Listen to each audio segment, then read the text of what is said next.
Hello, everyone. Ladislas from thewanderinginvestor.com. So today we're going to be discussing a very important topic. Is citizenship by investment dead? And essentially, why or why not?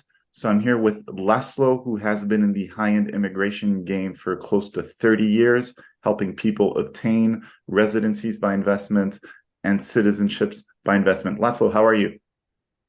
Good, good. Thank you so much. I'm happy to be with you. So Saint Kitts and Newvis in June announced that they were extending their discount for their citizenship of $25,000 until the end of January 2024. So for a total of $125,000 plus fees. And then suddenly last week, they announced change of plans with immediate effect.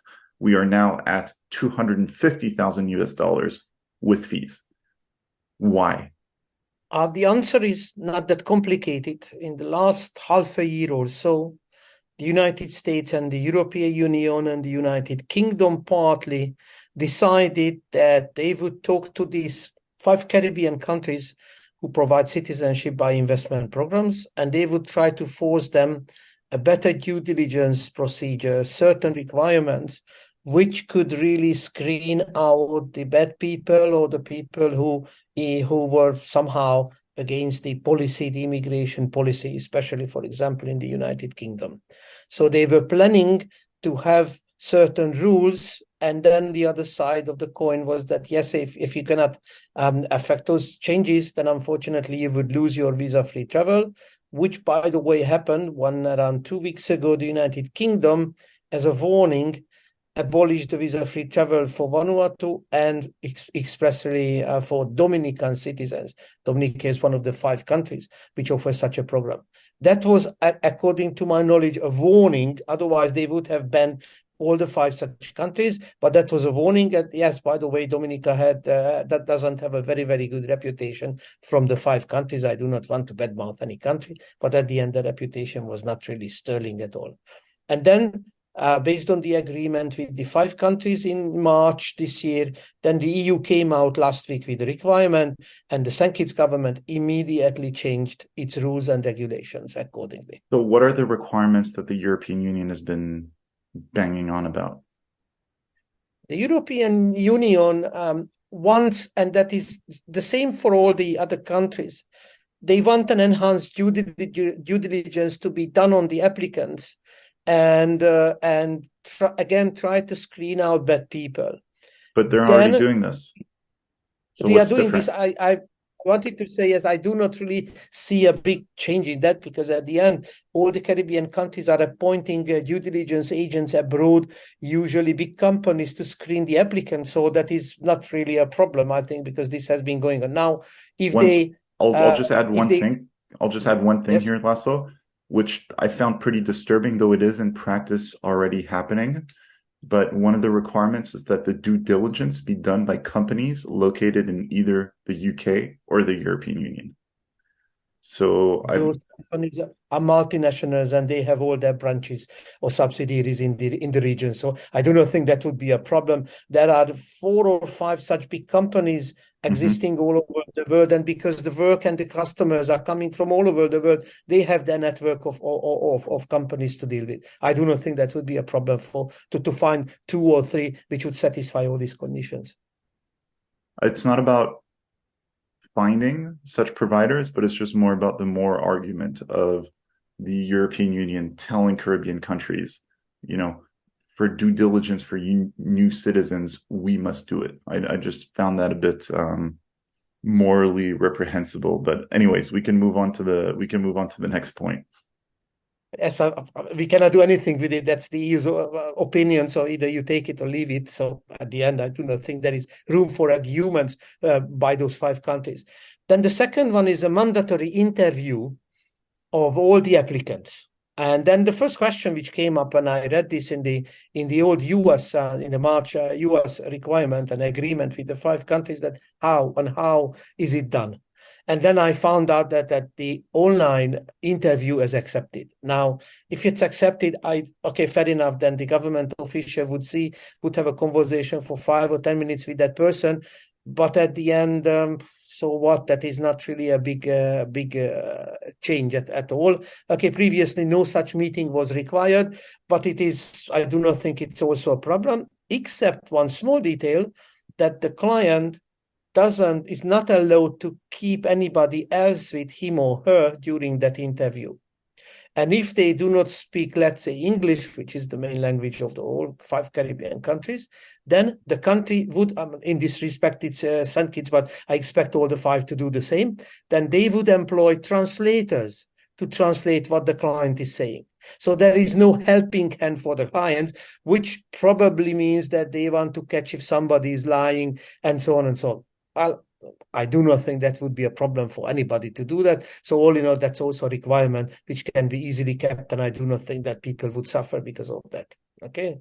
Now, there is a quite interesting matter that it is not possible for the passports and the naturalization certificates to be sent to a third party, to the agents acting on behalf of the client. It cannot be sent to the post box. It cannot be mailed. The clients have to go to pick it up at the respective embassy or consulate of that country. Okay, it's one trip more for the client to go. All these countries have, at least in United Kingdom, in the United States, they have, or in Brussels, they have their representations, Beijing also. So at the end, yes, it would be a little bit of hassle to go there personally, show their other passport. Okay, here I am. I would like to take delivery of my passport. It will be done. They sign a receipt, and that's all. Also, I do not think it will be a big problem for them. Then there is the stricter monitoring of the flow of funds. Now, 2 countries from the 5 doesn't allow the money to come not from the client. So they insist that the money for the donation and for the government fees should come from the client's personal bank account. Sometimes trust accounts are accepted. That we will see what would be the end, the possibility for that. 3 other countries, and it's irrelevant which they are, allowed the agent to take delivery of the money.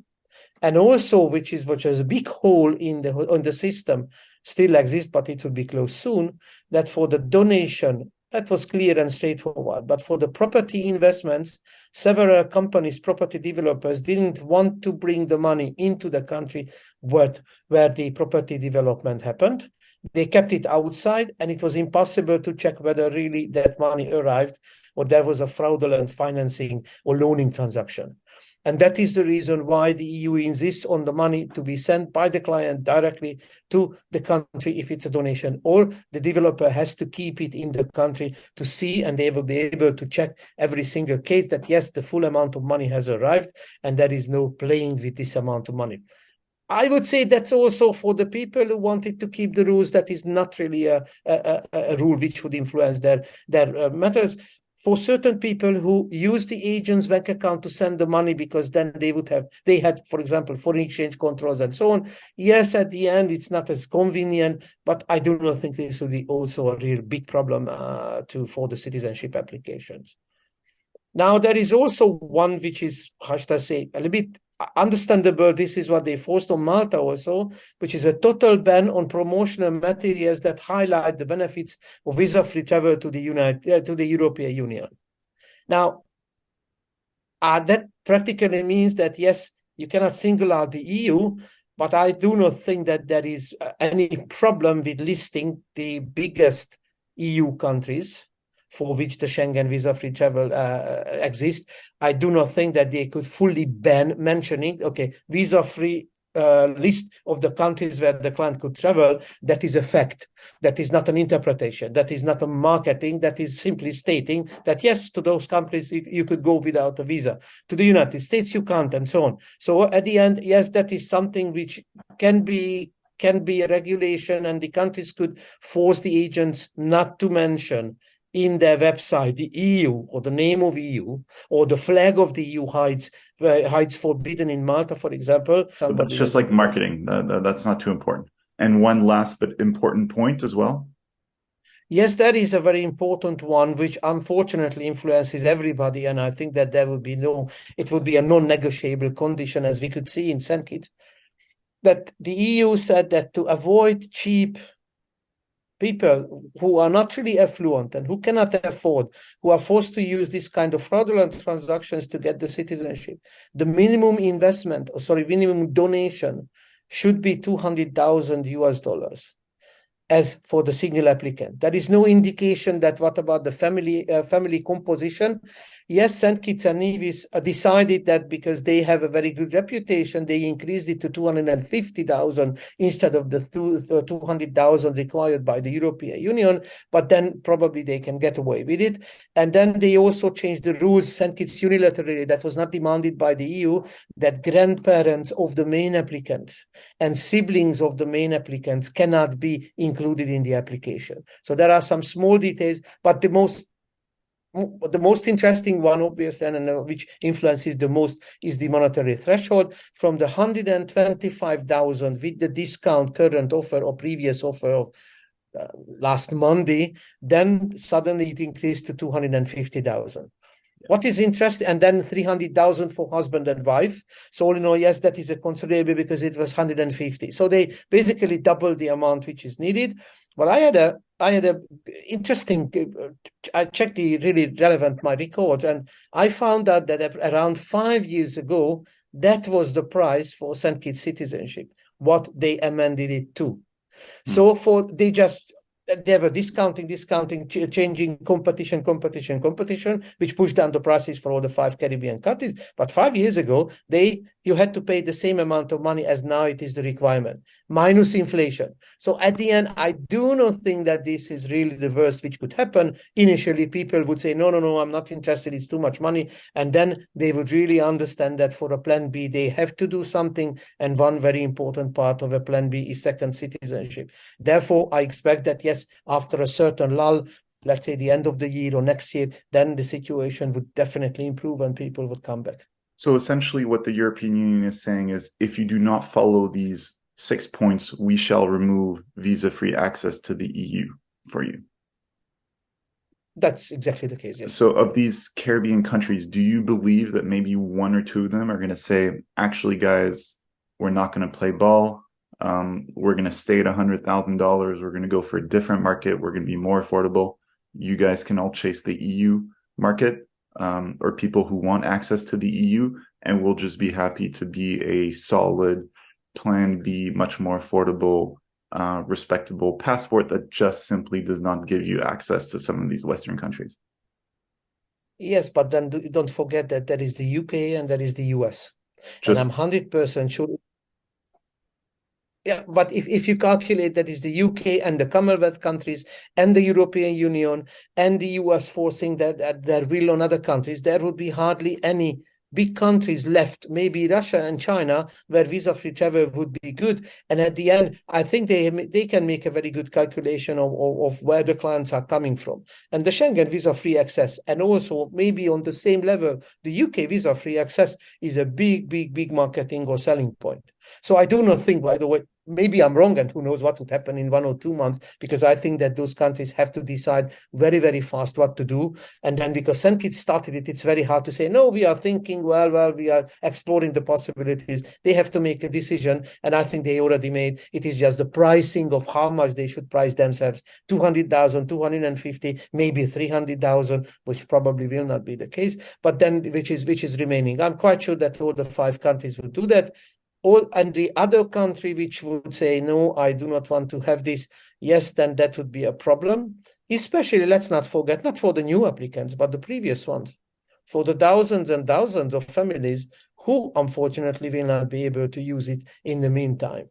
And that is a very bad thing for that country's reputation, that, yes, okay, now it has been cancelled, the visa-free travel possibility. Now, what would happen? What else would happen? How would the EU or the US punish them? And so on and so on. It would be the 4 other competitors would definitely use this weapon. If I would be doing that if I would be in their case. So no, I do not think that there would be one missing, and then all the 5 would keep these rules. Because the EU is implementing the ETIAS in 2024. So essentially, it's like ESTA in the United States. Even if you have visa-free access to the European Union, let's say you're American, you're Canadian, you want to go to the EU, before you could just hop onto a flight, now you'll have to go online and fill out this form, pay €7 online, and then you get your authorization and you can fly, just like Europeans have had to do for the past 15, 20 years to get access to the US visa free, but we needed to fill out the ESTA, which is like, I don't know, less than $20 or something. But one thing that the United States has done with ESTA is just adding more and more questions over time. So for example, there's a little part that says, have you traveled to Iran, Somalia, Syria, Iraq? So, yes. If you say yes, boom, you get rejected. So effectively, if you're an EU citizen and you typically have access visa-free to the US, just by going to Iran on vacation, you now do not have visa-free access to the United States anymore. And this form is being used to remove visa-free rights to people, essentially. Same thing with Hungarians. As you would know, Hungarians that receive their citizenship essentially overseas, that are not naturally born Hungarians, they lost their visa-free access to the United States. So could the European Union, with the same form, which also Australia has had for a long time, start distinguishing between naturally born citizens and just asking a question when it says, what's your citizenship? I'm from St. Lucia. And then a little pop-up appears. Did you obtain the citizenship through an investment or a donation? And then you say yes, go to the nearest embassy. Is this a scenario? It is definitely possible at the end. Now, if you ask me what are the probability of that to happen, that's a different question, if I may say so. Yes, it is possible that that the EU with this system would try to put the people who had dual citizenship and obtained the citizenship this way for additional checks. That is possible that it will not be given out. But what happens if those are really clean person? I do not think that all of them would be forced to go to an EU consulate, and which one it should be, and so on and so on. Do not forget, the United Kingdom has the same problem, by the way. They are starting the ETA, because they call it as ETA, at the end of this year. So the US, the UK, and the European Union would all have nearly the same kind of setup. And I'm quite sure that there would be some kind of information exchange between them. Maybe yes, maybe not, but I suspect that there would be. And this ETIAS for the European Union, don't forget that it has been postponed for 3 times now. So when I hear that, okay, it's 2024, fair enough, I would say, I would believe it when I see it, because then really, I think it was 2021 where they were, and 2021 it was you, every year they postpone it. Now it's to 2024. Who knows what would be really the end result? So it is, I cannot give you a proper yes or no to that question. It is possible that they would have due diligence checks, additional ones. Yeah. Name change, for example. Date of birth, date of place, and so on, type of additional checks. So I'd say I'd kind of segment roughly the market into 3. One is people from developing countries who have money and they want better travel opportunities. Specifically, they want access to the European Union most of the time, and the UK as well. These passports will still be good options, but it'll certainly be more expensive. For people who really wanted EU access, the Malta permanent residency is probably a better option, actually, than getting that second passport, because that will really guarantee them access to the European Union for life through the permanent residency. So I'd say that's one thing that some people should consider that are thinking passport, but actually maybe the permanent residency is all they really need if all they want is access to go to Paris, to go to Brussels, to go wherever. Then I would look at Westerners that just want a plan B. So whether essentially just another passport, so whether it has EU access or not doesn't really matter, because they would still be traveling around the West with their Western passport. The Caribbean passport would just be a back pocket.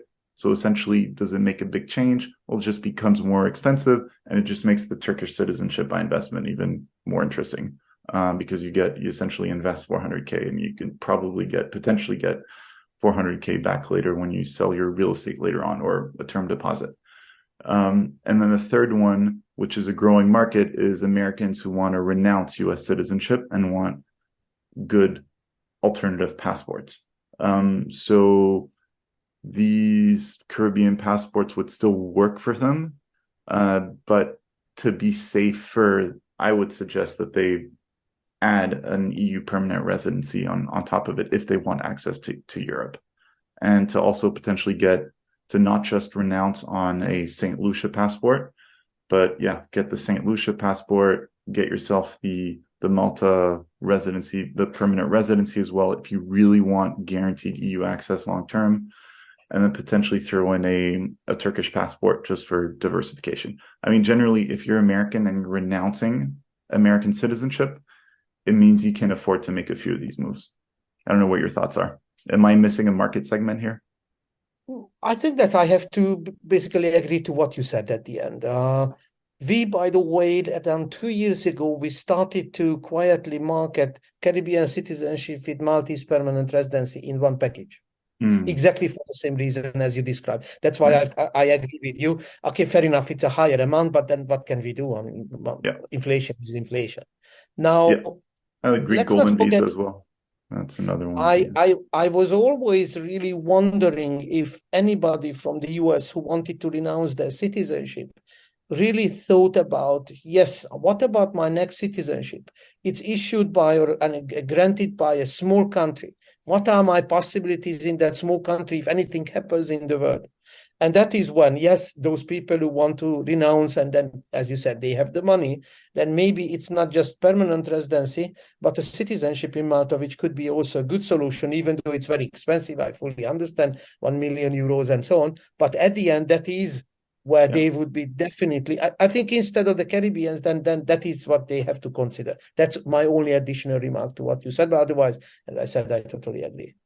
Cool. Okay, fantastic. Great. Laszlo, thank you very much for your insights. So anyone, if you're interested in a Caribbean passport at the new prices, unfortunately, a Vanuatu passport, which is still a very affordable option, 130,000, right? But Correct. no EU access for now. That's how it is, but at least it's a lot more affordable. Malta permanent residency, etc. Do get in touch with Laszlo. There are a few links below with more information on his services, as well as his email. All right, Laszlo, always a pleasure, right? Cheers. Yes. Cheers. Bye-bye. You can go to my website, thewanderinginvestor.com, and sign up to the private list. It's entirely free. This way you will be getting insider information as I travel around the world looking for opportunities. Lastly, feel free to follow me on Instagram at The Wandering Investor. I look forward to hearing from you.